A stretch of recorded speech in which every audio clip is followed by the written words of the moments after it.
சுத்தம் பண்ணி வச்சாச்சு. மிளகாத்தூள். இப்போ மீன் குழம்பை கூட்டிக்கலாம். புளி ஊற வச்சுட்டேன். இப்போ அப்படியே கூட்டி தான் வைக்க போகிறேன். காரப்பொடி வந்து மெழுகு சீரகம் அரைச்சி போட்டு வச்சா நல்லாயிருக்கும். இது வெயில் நாள். ஆனால் அந்த மெழுகு சீரகம் ரொம்ப சூடாகிடும்.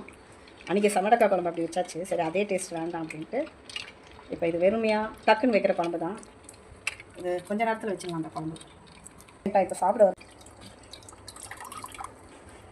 அதுக்கப்புறம் தக்காளி சேர்த்துக்கலாங்க. அப்படியே கரைச்சிக்கலாம். கட் பண்ணி இந்த மேலே இருக்கிற எடுத்துருங்க. தக்காளி, மிளகாத்தூள்,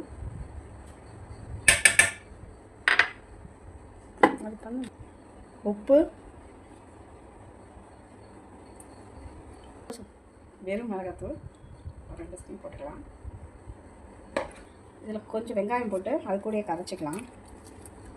நல்லாயிருக்கும். இதெல்லாம் எங்கள் பாட்டி செஞ்ச குழம்புங்க. அப்படியே கூட்டி வைக்கிறது. இதுக்காக இருப்பாங்க எங்கள் அம்மா.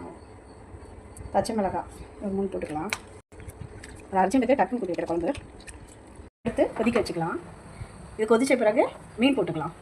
போட்டுட்டு கடைசியாக தாளித்தா நல்லா இருக்குங்க. நல்லா வெங்காயத்தை நல்லா பொன்னிறமாக வறுத்து தாளிக்கும் பொழுது குழம்பு டேஸ்ட்டே நல்லா ருசியாக இருக்கும்.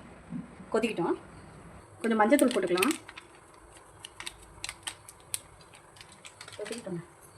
பொடி மீன் வந்து கொஞ்சம் அகலமான பாத்திரத்தில் தான் செய்யணும், இல்லைன்னா ஒடிஞ்சிடும். மூடி போட்டுடலாம். கொதிச்சிச்சுங்க. இப்போ நம்ம சுத்தம் பண்ணி வச்சுருக்கிற மீனை போட்டுடலாம். தட்டி பூண்டை போடுங்க, வாசனையாக இருக்கும். ரொம்ப பூண்டு போட்டு கொதிக்கிட்டோம். அவ்வளோதான், வெந்துருச்சு. இப்போ தாளிச்சிடலாம்.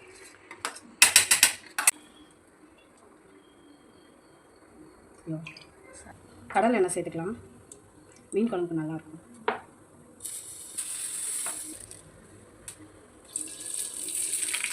கடுகு போட்டுக்கலாம். கொஞ்சம் சீரகம் போட்டுக்கலாம். வெந்தயம் கொஞ்சம் போட்டுக்கலாம். பொரிஞ்சிருச்சு. வெங்காயம் சேர்த்துக்கலாம்.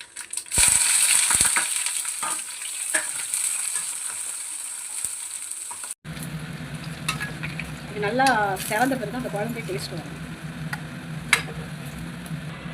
தாளிச்சு எடுத்துக்கலாம்.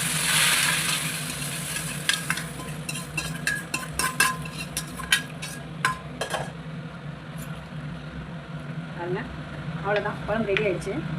தாளித்து ஒரே ஒரு கொதியில் இறக்கிட்டா அந்த வாசனை பயங்கரமாக நல்லாயிருக்கும். அதுக்கு மேலே ரொம்ப கொதிக்க வைக்க வேணும். அவ்வளோதான், முடிஞ்சிச்சு. இதில் செஞ்சு பாருங்கள்.